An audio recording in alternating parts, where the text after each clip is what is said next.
Entrou? Olá, bom dia. Deixa eu só ajeitar aqui. Hoje nós vamos falar sobre suicídio na prática clínica, mais especificamente do quanto essa condição de ter um paciente que tenha se suicidado ou tentado suicídio, como é que esse tema chega pra gente, chega em nós. Então essa é a proposta aqui do nosso ao vivo de hoje. Vou esperar aqui minha convidada chegar pra gente começar, tá certo?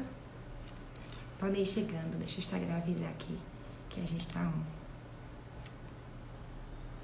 Ah, a Francine chegou, ótimo. Adoro quando a pessoa que eu convido chega cedo. Deixa eu ver se eu consigo. Ô, Francine, eu não consigo. Ah, aqui, eu acho que eu vou conseguir. Não tá aparecendo. Aqui, acho que apareceu.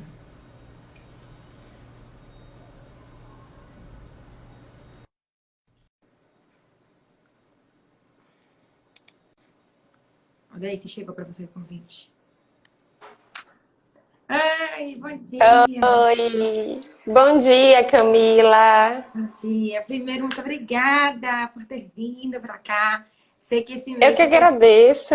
esse mês você viu muito, né? Muito obrigada. Bastante, bastante. Eu que agradeço o teu convite.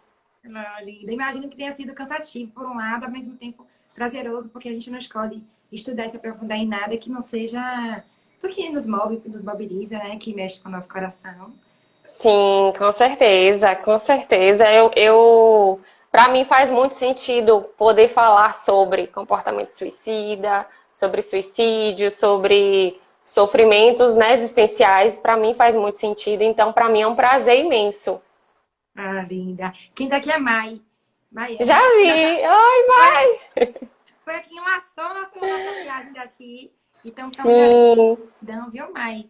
Veio muito, Fran, só para eu pontuar um pouquinho também para você e para as pessoas que estão nos assistindo. Primeiro, eu vou fazer o seguinte: vou me apresentar vocês. Geralmente, eu apresento minha convidada. Muito por respeito a vocês que pararam o tempo da vida de vocês para estar aqui, de algum modo, partilhando o que vocês já costuraram, apoiando e facilitando as pessoas que ainda não tiveram acesso direto a essa temática. Então, e abraçando Uhum. a ideia do meu projeto, que é um projeto que é FIAR com, fazer um fazer, costurar um fazer psicológico na coletividade com nossos pares. E isso, para mim, também tem muita força, faz muito sentido. E eu fico muito Muito. feliz quando as pessoas topam isso como você topou, assim, né? Com a maior energia positiva. Então, assim, eu sou a Camila Maíta, eu sou psicóloga clínica também, sou junguiana, mas sou apaixonada pela Gestalt também, que é a sua abordagem, foi minha primeira. Uhum. Eu comecei a atender pela Gestalt, Sim. muito amo. Ah, que legal. Eu amo muito. Eu tava lendo sua história, né? Até para poder te apresentar com um pouco mais de propriedade. E vi várias coisas em comum. Sou também psicopedagoga, apaixonada por Olha. educação. Para mim, a psicologia e a educação tem uma força muito grande de uma propulsora para esse mundo. A gente tem muito a colaborar com Uhum. as ciências. E aí criei o Fiando Com. Eu sou uma pessoa muito. Eu sou fiandeira por natureza, viu, Fran? Eu sou uma pessoa da troca que gosta de conversar, de trocar, de partilhar, inclusive, dúvidas, dificuldades. Acho que a gente se ajudando, a coisa fica um pouco menos densa. E não necessariamente a gente deixa de viver algo que é no uno. Porque na hora H é a gente com a gente mesmo que tem que É. lidar com tudo. Mas eu acho que fica um pouco mais leve.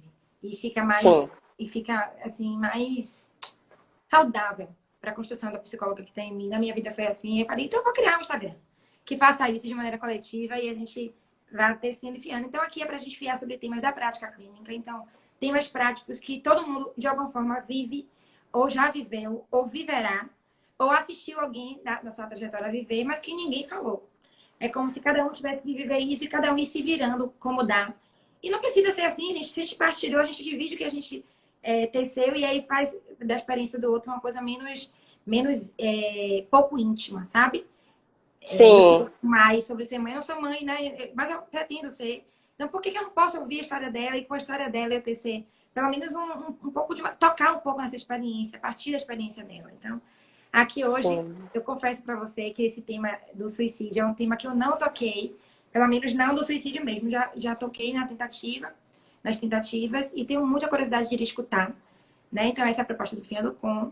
Vou lhe apresentar. Se eu esquecer alguma coisa, você me corrige. Fiz uma pesquinha aqui. Né? Nada, gente. Tá ótimo. Essa é a Francine Pereira, gente. Ela é psicóloga, é gestalt-terapeuta, pós-graduanda em intervenção em autolesão, prevenção e pós-venção do suicídio, que é muito do tempo que a gente vai falar aqui hoje. Idealizadora e coordenadora do grupo de estudos em prevenção e pós-venção do suicídio. Não sei como pronuncia, me ajude. GEPS. GEPS, que é em Santo Antônio de Jesus. É membro da ABEPS, Associação Brasileira de Estudos de Prevenção do Suicídio, mas construiu a carreira dela muito pelo que eu li aí nas redes sociais. Iniciou na clínica também, muito apaixonada por esse lugar, por esse fazer. Também com a educação, ficou anos trabalhando nessa área de educação. E desse lugar, né, de educadora, né, de orientadora educacional. E desde 2016 ela se apaixonou, talvez, por alguma experiência de tecedura individual, que ela vai convidar aqui a gente a conhecer melhor. E aí tem aprofundado esses estudos com a prevenção, pós-venção do suicídio. E assim, eu já comecei o mês, Fran, fiando sobre suicídio. Foi minha primeira live.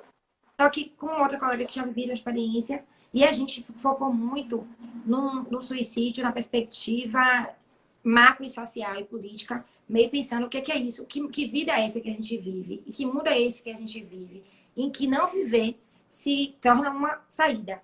Então a gente ficou muito nesse tema, que acho que tecemos uma coisa interessante e sou muito feliz com o que a gente pode tecer. Mas sabe aquele gostinho de uma pessoa que tivesse ali uma profundidade nessa temática, um estudo nisso, uma prática, uma experiência, que tem muito do que eu estou trazendo aqui, dividir experiência mais do que teoria. E aí, tecendo com mais sobre isso, ela fez, não, tem uma amiga minha, que é minha sócia, que é uma pessoa maravilhosa. Aí, falei, amiga, eu quero, fale com ela. Então, por isso, bem-vinda. Muito obrigada mesmo. E vou lhe ouvir também. Esqueci alguma coisa? Quer complementar a minha apresentação?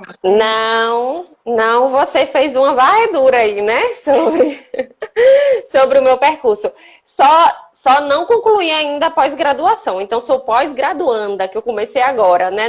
Na pós-graduação de intervenção em autolesão, prevenção e pós-venção do suicídio do Vitaleri. Então, eu estou começando agora. Mas você trouxe tudo perfeitamente, né? Traçou aí um pouco do meu caminho. E mais uma vez, Camila, eu quero te agradecer, né? O convite e a confiança, né? De me convidar para fiar um pouco sobre esse tema, que é um tema que por vezes não é falado, que por vezes não tem espaço, né? Para a gente discutir, para a gente fiar um pouco sobre ele, né? E como que isso chega para a gente enquanto psicoterapeuta, né? E é algo importantíssimo da gente falar e da gente trocar, já que na hora, como você disse, a gente está meio só, né, na hora ali da prática, ainda que com suicídio, com comportamento suicida, a gente nunca trabalhe só, né? Mas na hora dos atendimentos, na hora do lidar, a gente está só, de algum modo, né? Então é importante que a gente fale sobre isso. Eu queria começar falando um pouquinho sobre o primeiro contato que eu tive, né, com o tema, e que, por incrível que pareça, eu ficava me questionando, mas por quê? Né? Mas por quê que esse tema que me convidou, por que esse tema que me chama tanto, né? E aí eu não achava um motivo assim, claro, né? Até que eu fui revisitando algumas coisas da minha história e aí eu falei, opa, né? O primeiro fato que eu revisitei foi no grupo de estudo, num dia que a gente estava discutindo suicídio na adolescência, e aí eu falei, poxa, mas eu já pensei em algo do tipo, né? Eu já ensaiei algumas coisas, e aí eu falei, olha, para o grupo, olha, eu já tentei beber perfume, eu cuspi tudo, eu já tive alguns comportamentos no sentido da autodestruição, né? Por questões de adolescência, de conflitos que eu tive também, né? E depois eu fui revisitar um outro momento, né? Que foi quando eu estava estagiando numa escola especial aqui em Santo Antônio, que ainda era escola especial, hoje é Centro de Apoio Pedagógico, justamente por esse minha paixão também pela área da educação, e depois eu acabei me afastando um pouco, né, por outras razões. Mas quando eu estava estagiando nessa escola, um dos estudantes tirou a própria vida, né? E isso me marcou muito. Eu estava enquanto estagiária, eu e outros estudantes na época, isso foi em 2011, se eu não me engano, 2010, 2011, e aí foi um baque para todo mundo, a gente foi para velório, enterro, e aquilo impactou muito em todos nós, sabe? Então eu comecei a falar quando que eu tive contato com isso, né? Quantas pessoas que estavam ao meu redor se foram por suicídio? Aí eu comecei a olhar algumas coisas e eu fui entendendo, né? Talvez uma curiosidade, uma vontade de entender melhor tudo o que acontece e poder ajudar, não sei. Tentei revisitar um pouco aí para eu entender, mas tem um chamado muito grande, né? Tem um convite muito grande e não é à toa que eu estou investindo justamente nessa área, porque é algo que faz meu coração pulsar, que faz meu coração vibrar, sabe? Que ele conecta, né, Fran? E eu acho que É. quando você fala disso, eu acho tão legal. Por isso que eu gosto dessa coisa de trazer sua experiência, que não é só uma coisa teórica. Porque isso que você está trazendo ajuda os psicólogos que estão nos assistindo, os recém-chegados, eu gosto de chamar assim, né? Que são os que estão entrando na clínica. Tem gente que está há 10 anos trabalhando em outra área e decide ir para a clínica, né? E fica com muitos medos no início. O quanto a gente precisa também validar o que a gente viveu na vida. O quanto essas experiências na vida, para além de quando eu formei, ou quando eu decidi ser psicóloga, o quanto essas teceduras pessoais, eu vou chamar assim, elas vão desenhando muito também o nosso caminho de profissional. Quando você traz assim, eu estudei numa escola em que houve o suicídio, eu percebi na minha experiência em que eu eu toquei nessa experiência de autolesão, da minha forma, do meu jeito, mas de autodestruição de de algum modo, e o quanto isso foi tecendo a terapeuta em você, né? Eu acho que Sim, sim, e assim, por vezes a gente não fala, né? Eu falei sobre isso no grupo de estudo com o pessoal, falei assim muito pouco sobre isso, mas às vezes a gente fica meio, né? Poxa, mas quem nunca pensou em morte? Quem nunca pensou em se eu morresse? Quem nunca pensa que tem uma carta na manga, de certo modo, que é tirar a própria vida? Todos nós somos humanos, né? Todos podemos ir por esse caminho um dia, né? Então, por que a gente não fala então sobre isso, né? Há pouco tempo eu participei de uma live onde a convidada falou durante a live que ela já tentou suicídio, né? Então, por que a gente não vai falar sobre isso? Né? A gente precisa falar. E quando a gente está falando de pessoas com comportamento suicida, da gente acolher enquanto psicoterapeuta pessoas com comportamento suicida, a gente tem que lembrar o tempo todo que a gente está lidando com pessoas em sofrimento. Né? E não é qualquer sofrimento, é um sofrimento muito intenso, não tirando o valor dos outros sofrimentos, óbvio, né? Mas a gente precisa entender que são pessoas que geralmente estão morrendo existencialmente, que estão mortas em vida, né? Que não vem mais um sentido no viver, que não tem mais prazer na vida, que não tem mais esperança de encontrar outra saída.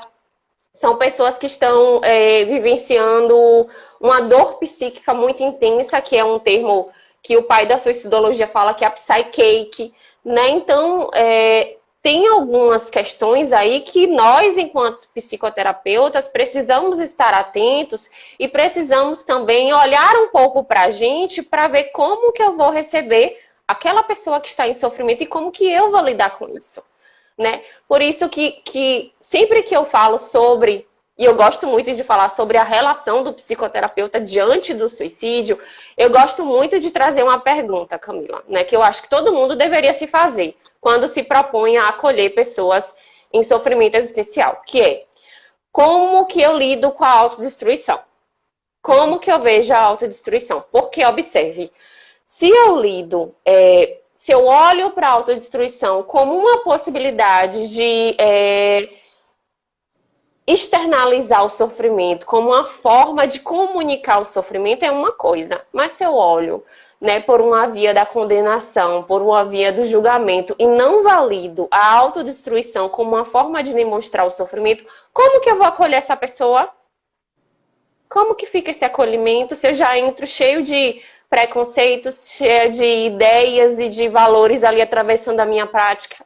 E aí, pensando nisso, amei essa pergunta. E pensando nessa pergunta também, muito eu acrescentaria o temor a esse comportamento, a essa forma sintomática de expressar um pedido, né, de ajuda. Porque quando a gente pensa em outros sintomas, a gente se relaciona com esses sintomas com mais intimidade e facilidade de falar sobre, inclusive, usando esse sintoma a favor do processo terapêutico. Esse, como é um tema que assusta a gente, vamos ser honestos, de que um paciente que está com dor de barriga, dor de coluna, enfim, ciático, e a gente sabe que esse sintoma vem a serviço de algo do psiquismo dela, a gente vai lidar com isso de uma forma mais ok, né? E claro, dependendo de cada sintoma, de cada pessoa, enfim. Mas isso que você está trazendo é muito comum, assim, essa coisa da autodestruição, isso nos gera um certo medo.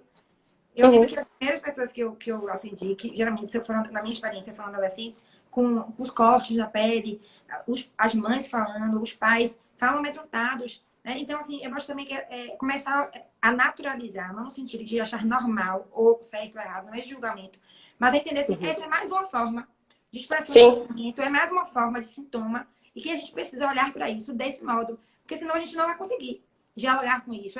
Eu traria essa terceira coisa do temor. Sei que você me entendeu.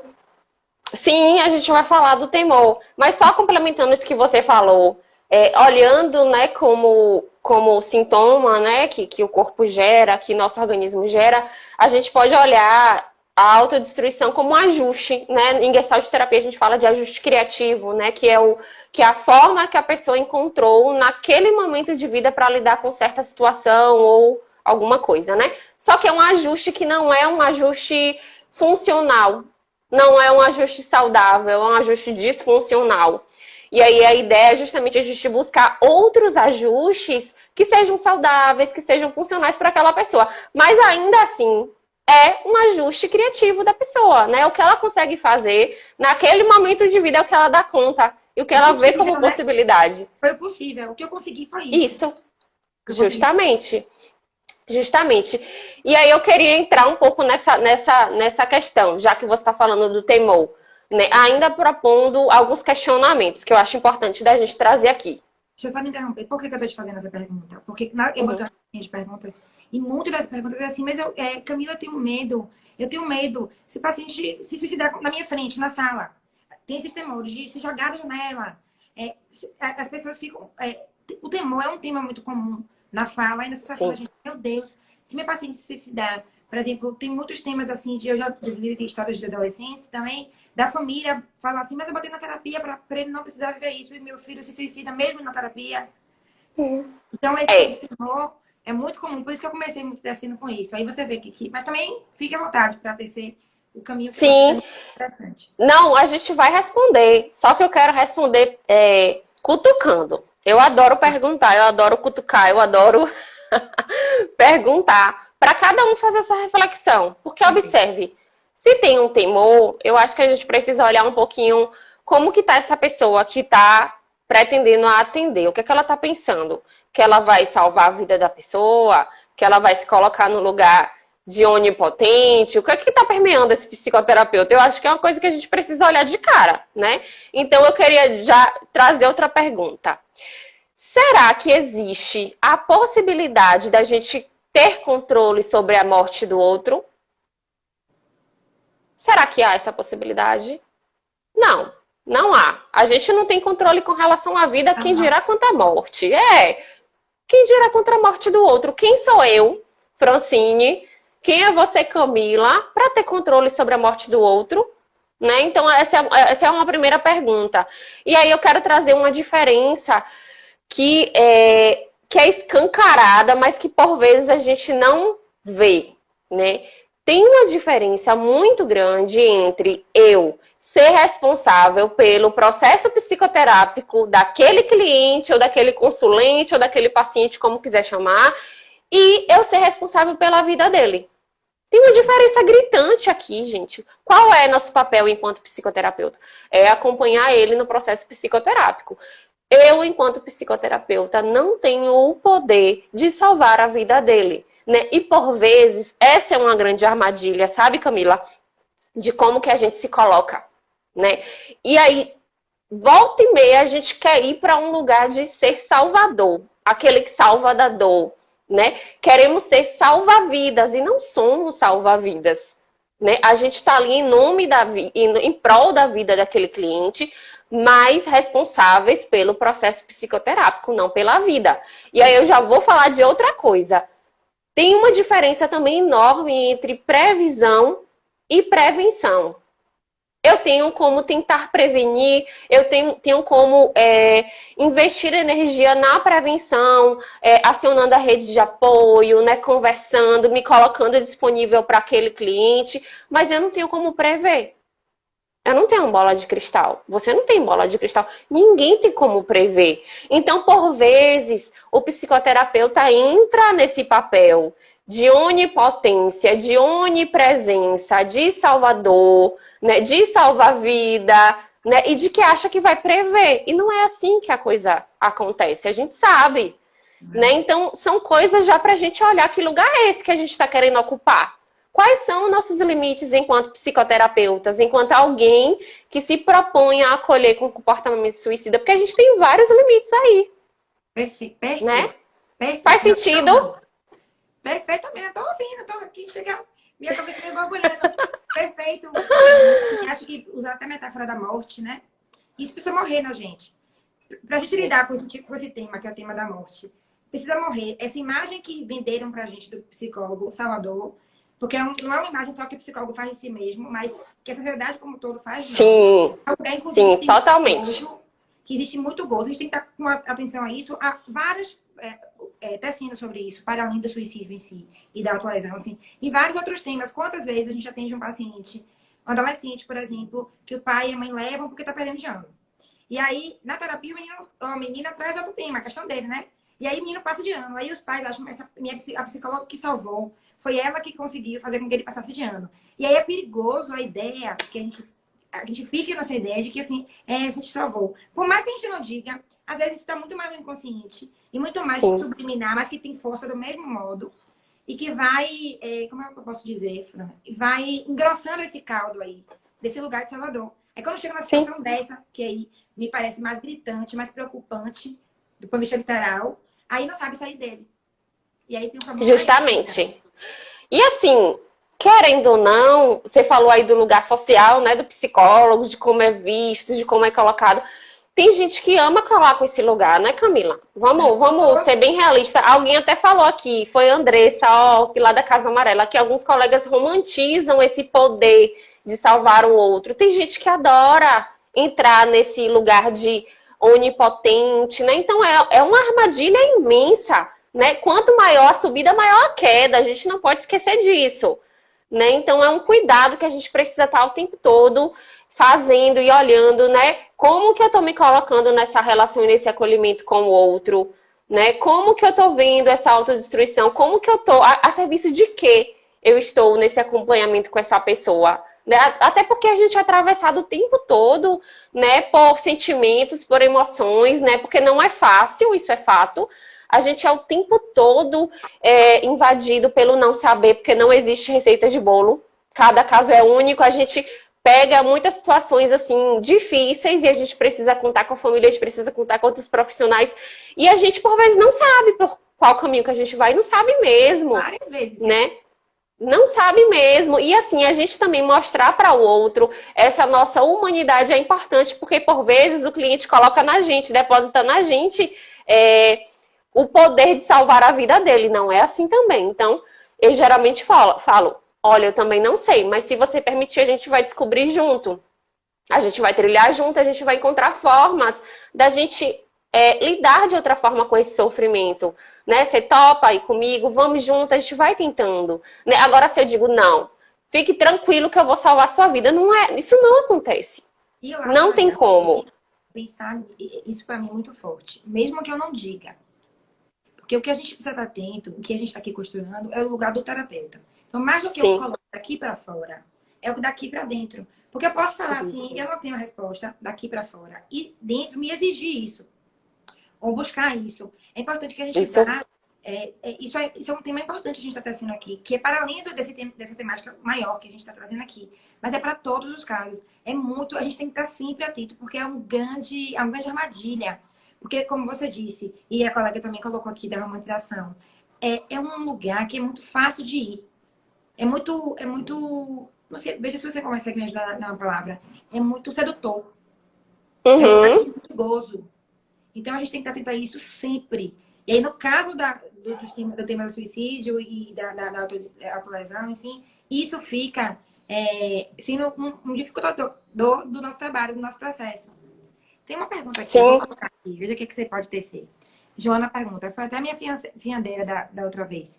Como podemos, enquanto classe profissional, acolhermos esse assunto se estamos dentro de uma construção social que nega a morte e está tão distante da morte e o morrer, dessa naturalização desse tema. Acho que ela traz muito, muito isso. Uhum. Eu acho que a gente está fazendo já um pouquinho agora, né, Camila? Falando sobre, trazendo para a pauta essa discussão, né? Tirando essa ideia, né? Tirando o psicólogo desse lugar, né? Que por vezes a gente vai até sem perceber, né? Eu acho que a gente já está fazendo isso aqui. Quando a gente vem falar sobre, quando a gente vem abordar nossos limites enquanto profissionais, a gente traz isso à discussão, a gente já está fazendo esse movimento de tirar essa ideia do psicólogo como salvador, ou o lugar de que nós somos onipotentes e tudo mais. Então a gente já está fazendo isso aqui. Esses momentos como esses são importantíssimos porque tira essa ideia, né? Coloca em xeque essa ideia que está aí tão enraizada, né, na nossa sociedade. Acho que já é um caminho. Perfeito, e eu concordo muito. E é por isso que eu sigo. Mas eu acho que ela toca também no tema da morte para além da relação terapêutica. Assim, como é ser humano como a gente é? E tá num mundo em que falar de morte é como se estivesse falando de uma coisa que não existe. Uma coisa que acontece o tempo todo. E que é um tema também visibilizado. O que ela está trazendo é que falar de suicídio é tocar num tema que também não é falado, que é o tema da morte. Então, eu acho que é um pouco naturalizar de que viver e morrer é algo natural, é algo que a gente vai viver. Eu acho que o nosso trabalho é enquanto pessoas que trabalham com vida e com a vida de verdade, não com a sobrevida que você estava trazendo, né? Essa pessoa que está vivendo, está viva de corpo, mas está vivendo uma vida que não lhe cabe. A gente que vive isso, a gente precisa começar, enquanto categoria, enquanto pessoas, a tratar e naturalizar a morte, né? Enquanto algo que acontece. Eu acho que não sei se... Sim, olha, Mai falou aqui, ó, quando visitamos em nós mesmos o tema do morrer também. Sim. Verdade. E por vezes o suicídio pode ficar como o tabu dentro do tabu, né, Camila? Verdade. A morte e o suicídio fica um tabu dentro de outro tabu. Então a gente precisa realmente falar sobre, né? E é um trabalho árduo, óbvio, né? É difícil, mas a gente precisa trazer, né, à tona esses assuntos, falar mais abertamente, como a gente vem falando, e como em setembro isso fica muito, né, evidente, e por vezes eu fico triste porque é só em setembro, mas tem que ser o ano todo, né? Em setembro parece que todo mundo resolve olhar para... É importante, o Setembro Amarelo é importantíssimo, mas como é isso de, por vezes, a gente só olhar em setembro? Né? Se suicídio acontece o ano inteiro, se sofrimento existencial acontece o ano todo, e não só nesses 30 dias. Né? Então é algo também que a gente precisa ter esse cuidado, né? Continuar falando sobre, continuar discutindo, trazendo o lugar social desse psicólogo e tudo mais. Joana, suicídio como a revelação do tabu. A denúncia. Isso. Por isso que já duas vezes aqui de suicídio. No início do mês, no final. E se puder outras vezes, ótimo. Fazendo essa parte. Perfeito. Perfeito. É isso. A ideia é essa, né? Até porque muitos psicólogos temem, né, receber uma demanda de comportamento suicida, mas observe, a gente nunca sabe. Né? Uma pessoa pode, por exemplo, até uma pessoa que a gente já acompanha, que tá bem e tal, e depois começaram a vir a ter na ideação suicida, né? Ter um planejamento suicida e ir para ação. Então, nós, enquanto psicólogos, também precisamos nos apropriar disso, porque a gente nunca sabe quando é que a gente vai precisar lidar, né? E chegou alguma pessoa para marcar e eu já sei que é comportamento suicida, não vou marcar. Beleza. Mas e os que você acompanha? O que é que você vai fazer? Você vai encaminhar depois de construir um vínculo terapêutico, depois de já ter uma aliança bem sólida, aí falou em suicídio, você vai, cai fora porque eu não consigo mais lidar a partir daqui. É isso que a gente vai fazer? Né? Eu reconheço que é importante também a gente olhar para os nossos limites, mas a gente precisa saber o básico, né? Como conduzir. A gente precisa saber, a gente precisa se apropriar disso. Né? Porque... uma pergunta a respeito disso, que assim fica muito bem na caixinha. E eu também tenho essa dúvida, é uma dúvida minha também, eu confesso. Que tem uma diferença, né? Entre a pessoa que faz a autolesão, que não é com o objetivo de se suicidar, que é no movimento de ter um sofrimento psíquico tão grande que vai para o corpo enquanto uma forma de esconder desse sofrimento. E tem aquela pessoa que, de fato, faz isso para a tentativa de suicídio, no sentido de que quer morrer mesmo. Eu queria que, se você pudesse tecer, para até ajudar os colegas da gente a conseguir pensar nisso, seria ótimo. legal. Ótimo, eu acho também importantíssimo a gente falar. É porque, assim, a gente fala de dois comportamentos distintos, né, Camila? A gente fala de autolesão e a gente tem falado muito do termo autolesão sem intenção suicida, justamente para diferenciar. Aqui no Brasil a gente fala muito de automutilação, né? Mas algumas pesquisas nos trazem o termo autolesão, justamente porque o termo automutilação traz um cunho sensacionalista, um cunho pejorativo, porque quando a gente vai olhar o que é automutilar, o que é mutilar, vem a ideia de que é amputar uma parte do corpo ou arrancar uma parte do corpo, e quem se autolesiona não necessariamente arranca uma parte do corpo, né? Por vezes é algo muito mais superficial, algo que não tem um impacto tão severo, ainda que pode haver casos de amputação, de quebra de ossos, quando a gente fala de autolesão. Então, o termo autolesão é um termo mais amplo e um termo que não traz esse cunho negativo e pejorativo associado à mutilação, né? Então, quando a gente fala de autolesão sem intenção suicida, a gente pode pensar que existem diversas funções para esse comportamento, né? Por exemplo, alívio da dor, alívio da ansiedade, regulação de emoção. Essas são as mais comuns, né? Quando a gente fala de regulação de emoção. E a gente escuta muito isso no consultório. Ah, eu me corto porque a dor tá tão grande que eu não sei lidar, que eu venho pro corpo, transformo em algo físico, né? Que eu dou conta de controlar. E aí eu esqueço um pouco a minha dor psíquica, né? E depois passa e aí volta a dor psíquica, né? Algo momentâneo. Só que também tem outras funções, não só de regulação de emoção.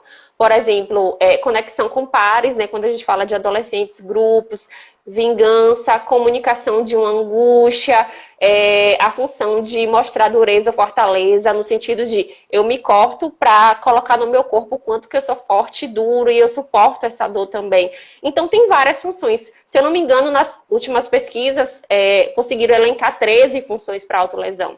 Só que, assim, a gente precisa saber se essa autolesão tem uma ideação suicida associada ou não. Porque na maioria das vezes não tem, né? Ela se corta, a pessoa se corta, se machuca, se queima, seja lá o que for, por uma dessas funções ou várias associadas, mas sem a intenção de tirar a própria vida. Então, uma das primeiras perguntas que a gente tem que fazer é: quando você se corta, quando você se machuca, você pensa em morrer? Ou já teve alguma vez que você se autolesionou, que você desejou que a tua autolesão fosse capaz de te matar? Né? Até pra gente entender, porque são coisas distintas. Comportamento suicida é uma coisa, comportamento autolesivo é outra. Podem estar associados, sim. Inclusive, autolesão é fator de risco para suicídio. Mas, por vezes, não tem ideação suicida, né? Então, a gente precisa fazer essa avaliação. Perfeito. Ela já ajudou bastante a se investigar na relação terapêutica esse comportamento, para a gente já não antecipar que seja uma ideação suicida. Sim. Perfeito. Sim. Justamente, a gente precisa diferenciar mesmo, né? E esses são dois comportamentos diferentes, são dois protocolos diferentes, são duas avaliações diferentes. A gente não pode colocar no mesmo pacote, né, e lidar da mesma forma, até porque não é igual, né? Mas voltando para a questão do psicoterapeuta, né? Eu queria trazer duas experiências que eu tive, Camila, para falar um pouco das emoções que vêm, né, pra gente. Primeiro, é importante que a gente saiba, né, que a gente tá lidando com pessoas sem sentido de vida e que eu, enquanto psicoterapeuta, não tenho como dar um sentido de vida pronto para aquela pessoa. Eu preciso tolerar aquele sentido, aquela falta de sentido de vida. Eu preciso tolerar aquele tempo na escuridão, eu preciso tolerar o sofrimento, eu não vou para arrancar o sofrimento, até porque eu não consigo fazer isso, mas também se eu for nessa intenção eu quebro a cara, né? Então eu preciso andar um tempo com ele ali, né, no fundo do poço, para a gente conseguir ir aos poucos retornando à superfície. E quando a gente faz esse passeio, a gente é invadido por um monte de coisas, né? A gente experimenta a frustração, né? Porque por vezes a gente cria uma expectativa, né? A gente quer acelerar o processo do cliente e não é assim também, e aí a gente se frustra. A gente sente ansiedade, a gente sente tristeza, a gente sente impotência, a gente sente medo, um monte de coisa, né? E aí eu já faço o link com a necessidade do autocuidado do psicoterapeuta. Como que eu me proponho a cuidar de alguém se eu, enquanto psicoterapeuta, que lido com um turbilhão de emoções, né? com a dialética vida e morte o tempo inteiro, eu não me cuido. Como que é isso? Né? Então, tem muito essa questão de eu preciso me cuidar para cuidar do outro, eu preciso cuidar da minha capacidade de cuidar para que eu esteja bem nessa relação terapêutica. Né? E se eu não me cuido, isso pode ser um grande perigo nesse processo terapêutico, né? Nessa aliança terapêutica que a gente vai construir ali. E aí eu tive 2 experiências mais recentes de tentativas de suicídio. Eu não perdi ninguém por suicídio, e eu falo ainda porque eu acredito que a maioria dos psicólogos vai perder alguém por suicídio ou vai experimentar alguém que já tentou tirar a própria vida, pelo menos, e é um sabor muito ruim. É muito desconfortável, porque a gente se questiona um monte de coisa, por vezes a gente é acusado, por vezes vem tudo pra cima da gente, né?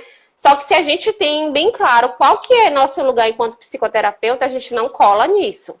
Mas se eu me coloco naquele lugar, nossa, a queda é gigante. E aí eu tive 2 experiências, Camila. As 2 últimas, né? Uma na qual uma cliente minha tentou o suicídio e a família me ligou 7 da manhã, me dizendo que estavam no hospital e me pedindo para eu ir para lá. E aí eu fui. A família, quando chegaram no hospital, tudo já me acionaram, eu fui. Me pediram para eu atendê-la, né, no hospital. O hospital prontamente conseguiu uma sala, eu atendi ela, acolhi ela. Ela estava muito agressiva porque ela estava pensando que nem para se matar ela serve, e ela estava muito chateada, estava agredindo os médicos, estava bem complicado. E aí a família me convida a participar e não me coloca no lugar de culpada. Porque a família sabia bem claramente qual que era a situação e a gente constrói isso, né?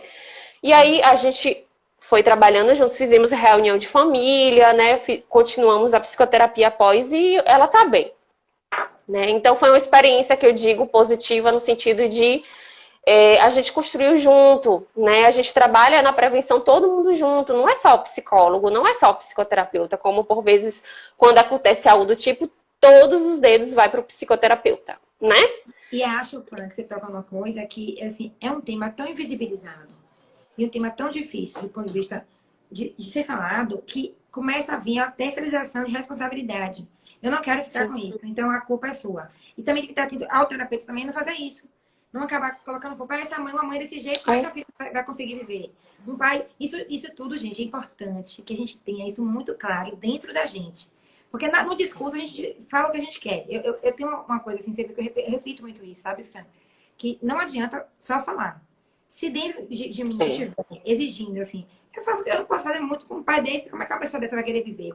Então acaba fazendo, sem perceber, a mesma coisa. Terceirizando a responsabilidade. E aí não entra nisso que você viveu de maneira saudável com essa família. Foi, vamos todos juntos aqui. Fazer o que cabe a cada um. Para apoiar esse sofrimento. Sim, justamente. E nesse caso, as coisas fluíram muito bem, né? A gente conseguiu parar todo mundo, né?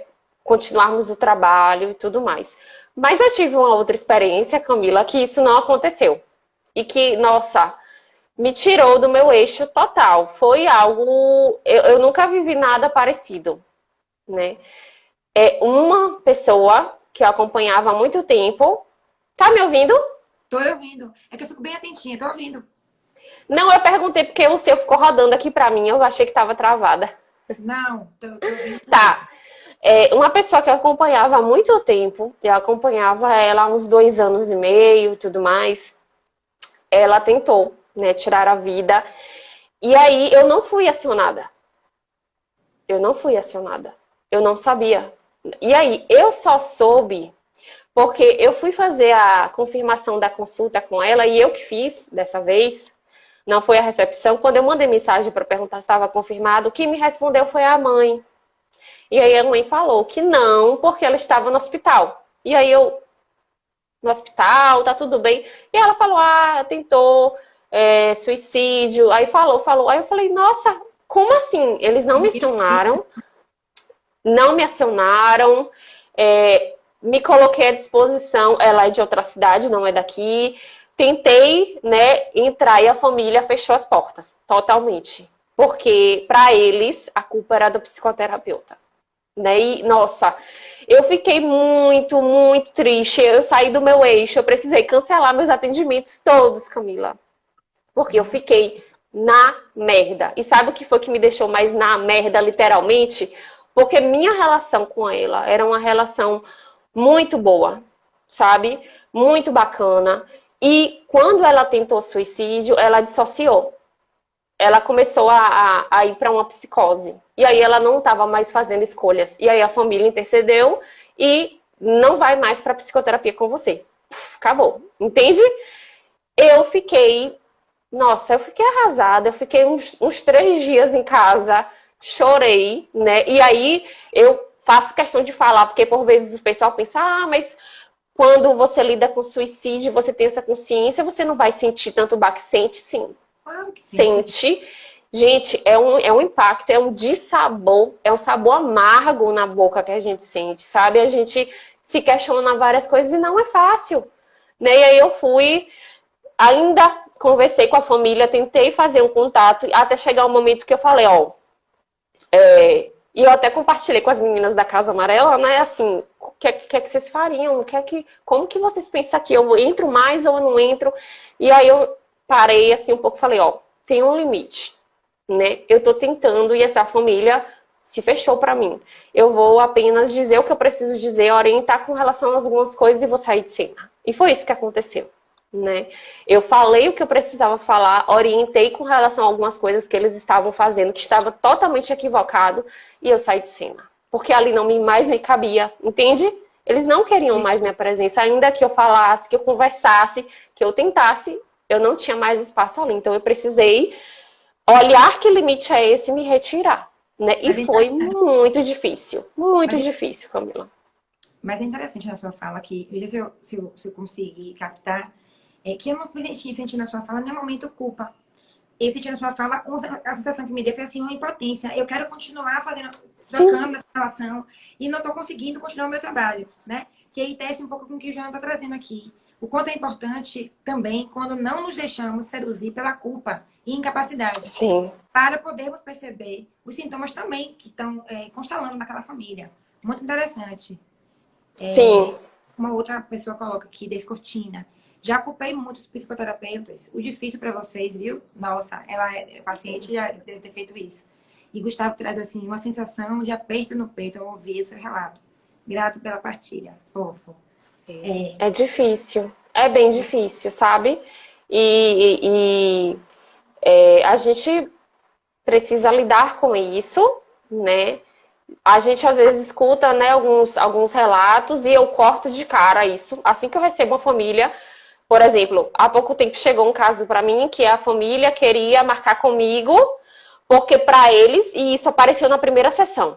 Não, porque assim que ele começar a psicoterapia, não vai ter mais risco. Oi?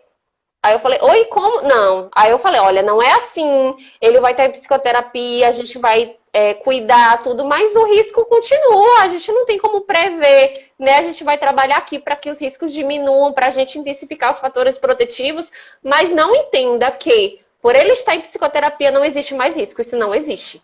Né? Olha de novo o lugar que nos colocam. Né? Tem que vir logo para a psicóloga para não ter mais risco.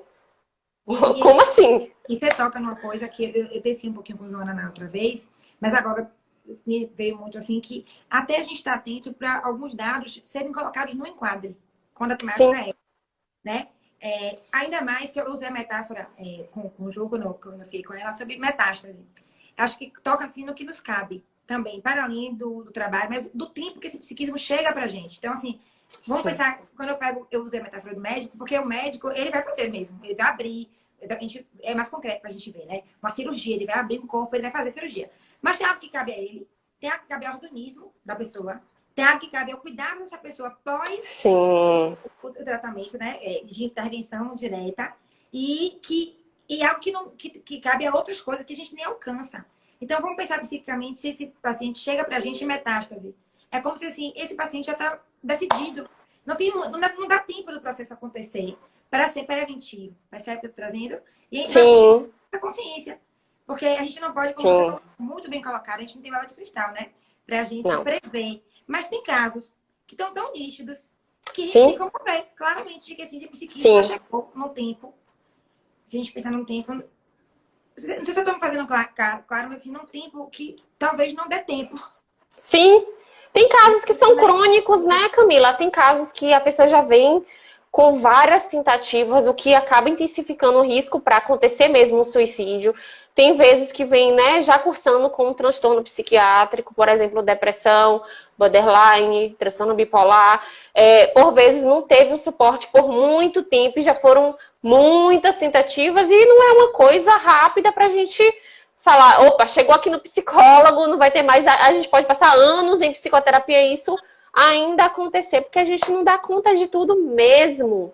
Né? Então, tem vários fatores aí que intervêm e que podem ajudar ou dificultar que uma pessoa tenha uma tentativa que a gente precisa olhar. Não é à toa que o suicídio ele é um fenômeno multideterminado. Tem várias questões aí trabalhando ao mesmo tempo, né? Para que esse suicídio venha a acontecer ou não. Então não depende só de uma coisa, né? É uma teia de aspectos que precisam ser cuidados aí, né? Então, você falando sobre isso, já me vem alguns cuidados que a gente, enquanto psicoterapeuta, precisa ter quando a gente acolhe, né? Pessoas com comportamento suicida. Por exemplo, o enquadre que você já falou, né, de início, já colocar algumas coisas, já psicoeducar com relação a outras, né? Trazer a questão do sigilo profissional, que é importantíssimo, e trazer as exceções, né? Olha, se você trazer para a terapia que você está pensando em colocar em risco a tua vida ou a vida de outrem, eu estou autorizada a quebrar o sigilo profissional, tá? Então, se eu for quebrar o sigilo, eu vou te informar, né? Você pode acionar sua rede de apoio aqui comigo, ou se você preferir, eu aciono. Né? Então, esse acordo eu faço na primeira sessão, né? E aí é importantíssimo que a gente peça pelo menos 2 contatos, né, telefônicos de pessoas da rede de apoio dela. Né? Quem que você gostaria que eu acionasse se isso acontecer? Óbvio que eu não já estou dizendo que vai acontecer. Inclusive, eu faço isso com todos, né, que eu atendo. Não é só com pessoas com comportamento suicida. Porque a gente não sabe se vai ter uma necessidade de fazer, né, esse contato, né? Então, como que eu vou trabalhar só? Né? Só eu sei disso, e se a pessoa está em crise, a pessoa me liga, eu tô em crise. E o que é que eu faço se eu não tenho uma rede de apoio para contar, ou um psiquiatra que acompanha ele para eu também acionar? Como que fica? A gente não trabalha só. Eu E a gente vai repito. falar como é um transtorno na doença, é uma atitude psíquica, né? Que é multifatorial, a gente precisa também de uma equipe multi para nos dar apoio para ancorar isso. Sim, Eu lembro que eu sim. teve você rapidinho pelo telefone quando eu te liguei na semana passada, foi essa semana, eu acho, para a gente confirmar a live. E eu vivi essa minha paciente que eu te contei o relato, ela chegou para mim, uma paciente com um tema que eu nunca imaginei que ela fosse tentar suicídio. Não era um tema dela. Era um tema de muito sofrimento. Não era nem de autolesão, nada. Não era nem para dizer uma adolescente de 15 anos. Que ela chegou no consultório, até vou dividir com as pessoas que estão aqui conosco também. Ela chegou no consultório, gente, ela tinha tomado uma cartela de remédio da mãe, que a mãe dela tomava remédio contra ela. Ela também tomava depressiva. E ela chegou no consultório, gente, que o olho dela, isso aqui dela era tudo roxo. Você viu que eu vi que ela não estava bem, que não tinha dormido, que tava com muitas olheiras. Eu vi que a gente vê o paciente, né? E aí Vemos. eu fiz, o que é isso que está acontecendo? O que está acontecendo com você? Ela não conseguia falar, só fazia chorar, chorar, chorar. E aí a gente trabalha muito com imagem, é o que nos salva também muito aí. E aí eu pedi uma imagem do que estava acontecendo e ela fez com giz de cera, eu lembro como hoje a imagem. Uma imagem de fato muito, muito pesada. E era uma sombra de uma pessoa, de uma mulher, e tudo escuro. E aí pedi um título para a imagem e ela escreveu, fase terminal. Nossa. Aí Uhum. chega me arrepio. Eu lembro que eu olhei pra imagem, olhei pra ela. Aí eu fiz, meu Deus, é isso. Na hora de eu estar assim, eu falei, você. Aí eu fiz, é final ou terminal? Eu perguntei, né? Ela, é terminal. Eu falei, você sabe que isso chega ao final. Aí ela falou, eu tomei a cartela. Na hora, aí abri a porta do consultório, tipo assim, chamei o pai, correu pra fazer a Uhum. imagem, né? Então, Isso. assim, não tem gente como a gente imaginar um negócio desse, não. Chega mesmo Não pra... tem. Foi Não tem. muito forte. E por vezes, por vezes, Camila, tem suicídios impulsivos. Não tem como a gente, por exemplo, dar conta. Por vezes, assim, geralmente dá sinais, né? Fala alguma coisa, a gente pode perceber. E aí é importante que a gente esteja muito atento enquanto psicoterapeuta para a escuta além das palavras, porque por vezes diz que tá bem, mas a gente vê no corpo, a gente vê que não tá.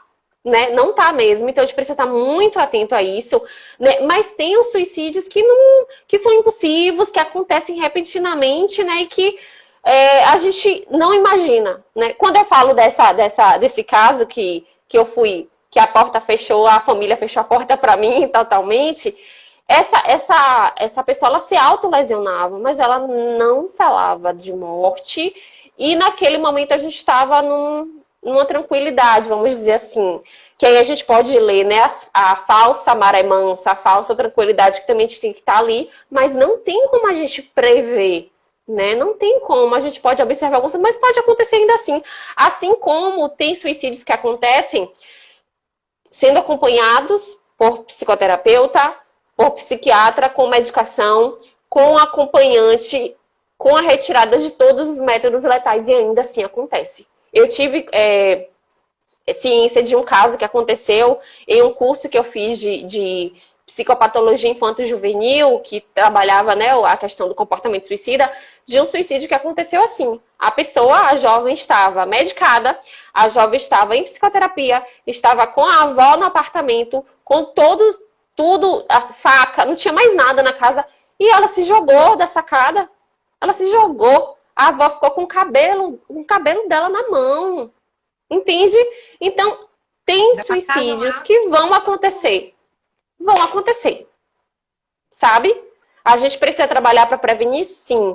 Mas eu não acredito, e eu falo isso sempre, eu não acredito na ideia de suicídio zero. Até porque o suicídio está aí na nossa cultura, ó, desde a antiguidade, há não sei quantos mil anos. Né? Então, suicídio zero, será que é possível? Né? Claro que a gente vai trabalhar para diminuir o máximo, mas eu não sei se a gente consegue zerar isso. É um fenômeno que acontece, né? Há muitos anos, já é cultural, de certo modo. Mas há de convir também que a gente tá... Eu juro a você que quando eu tive que ler, porque de fato não é o meu caminho, quando eu tive que ler para tecer água aqui para as pessoas, eu fiquei assustada. De 40 a cada 40 segundos alguém se suicidar no mundo. Então, assim, a gente não está falando de algo pontual. Foi que a gente teceu muito disso, assim, tem algo aí social que a gente precisa olhar.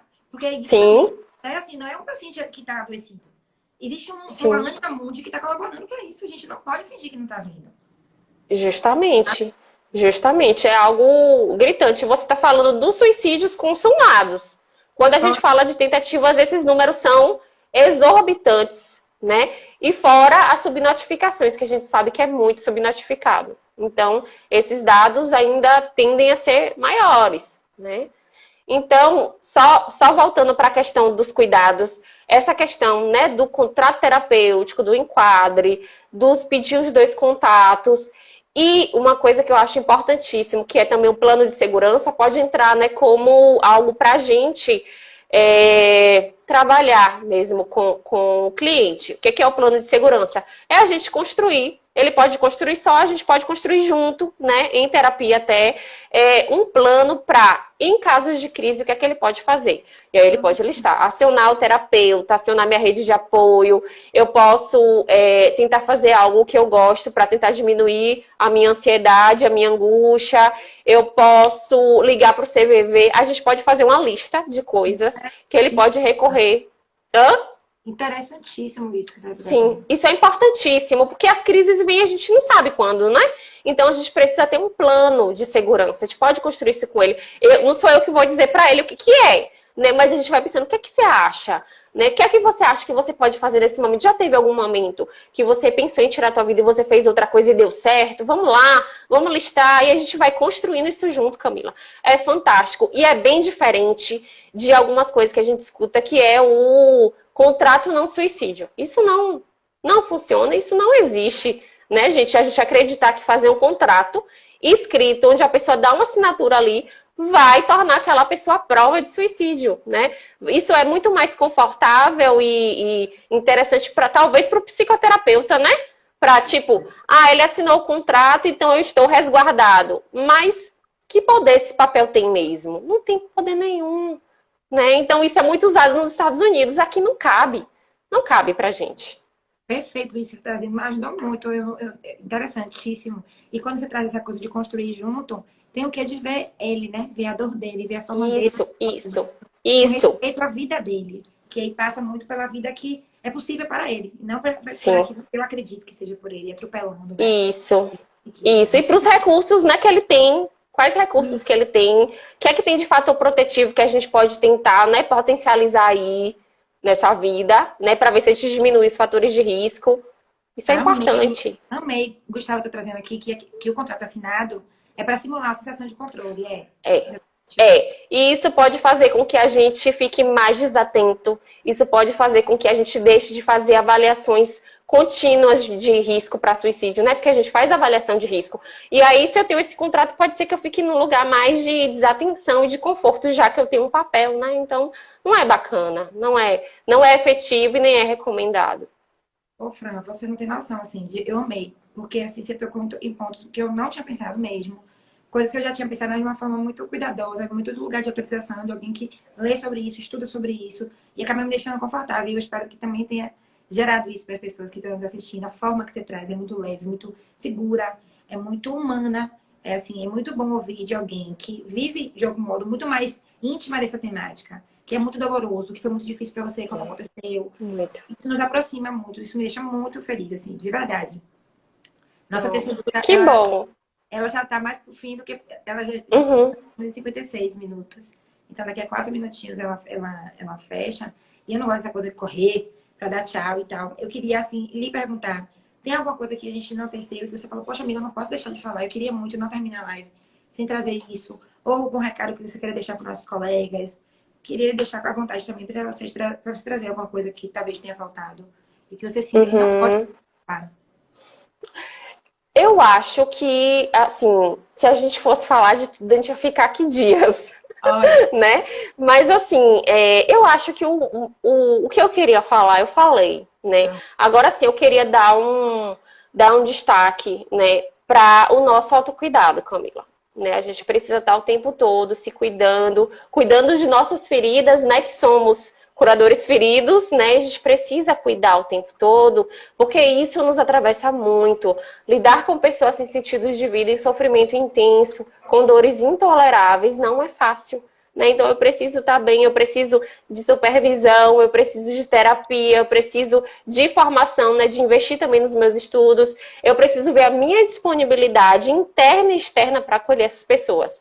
Interna de como que eu tô para tolerar aquela dor, né? E externa é como que tá minha agenda, também sempre deixando algumas brechinhas, porque a gente nunca sabe quando é que vem a crise.